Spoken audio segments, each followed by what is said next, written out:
Hello students, so it's time to start your preparation for your next paper which is company law। और उसके लिए कुछ basic चीज़ें हैं जिनका आपको ध्यान रखना है। मैं एक बार आपको रिकॉल करवा देता हूँ। सबसे पहली बात तो ये कि जो केस लॉज हैं वही आपको मेजॉरिटी जो पूरे पेपर में मिलने वाले, जैसा हम जानते हैं और हम डिस्कस कर भी चुके हैं इस बारे में। केस लॉज को प्रेजेंट करने का जो तरीका है वो मैं एक बार रिपीट कर रहा हूँ। सबसे पहले इंट्रोडक्शन, जहाँ पे आप जो भी सेक्शन कोट करने वाले हैं उसका या एक्ट का इंट्रोडक्शन देंगे।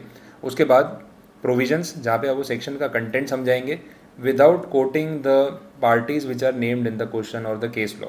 उसके बाद आएगा फैक्ट ऑफ द केस, जहाँ पे आपको क्वेश्चन में से सिचुएशन को कॉपी पेस्ट करके लिखना है कि यहाँ पे क्या हो रहा है। लास्ट पार्ट में आएगा आपका कंक्लूजन, जहाँ पे आप डिसीजन दोगे on the basis of your analysis and on the basis of the provisions presented in your above answer. तो ये सारे पॉइंट्स थे।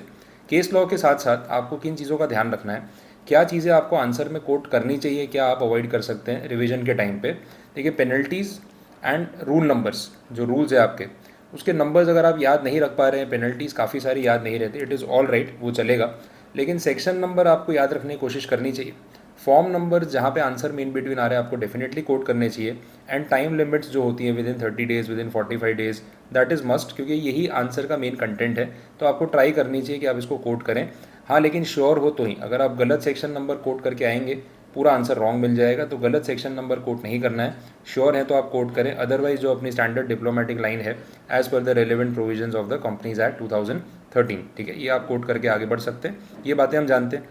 Next point is related to difference between.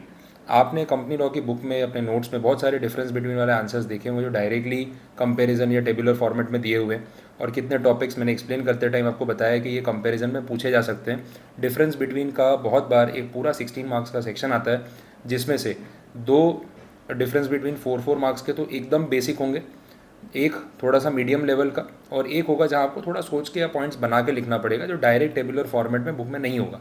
तो कोई भी स्टूडेंट ऑन एन एवरेज 16 में से 8 to 10 मार्क्स ईजीली सिक्योर कर सकता है, और वही चीज़ आपको ध्यान में रख के चलनी है।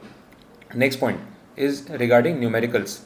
कुछ टॉपिक्स हैं ऐसे कंपनीज एक्ट में जहाँ पे पास पेपर में भी न्यूमेरिकल्स पूछे गए हैं, और हो सकता है इस पेपर में भी आए। जैसे एक बाईबैक वाला सेक्शन 68 है, एक आपका 152 है रोटेशन ऑफ डायरेक्टर्स या removal of directors through rotation policy.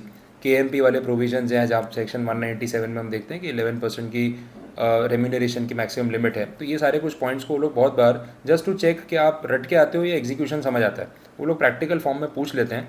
तो एक या दो क्वेश्चन न्यूमेरिकल बेस्ड हो सकते हैं और उसमें कोई सरप्राइजिंग बात नहीं है। तो कैलकुलेटर आप ज़रूर कैरी करना, थियरी पेपर है ऐसा मान के आप कैलकुलेटर कैरी ना करें तो वो थोड़ा सा बैकफायर कर सकता है। तो आई होप ये डिटेल्स आपको समझ आ गई होंगी।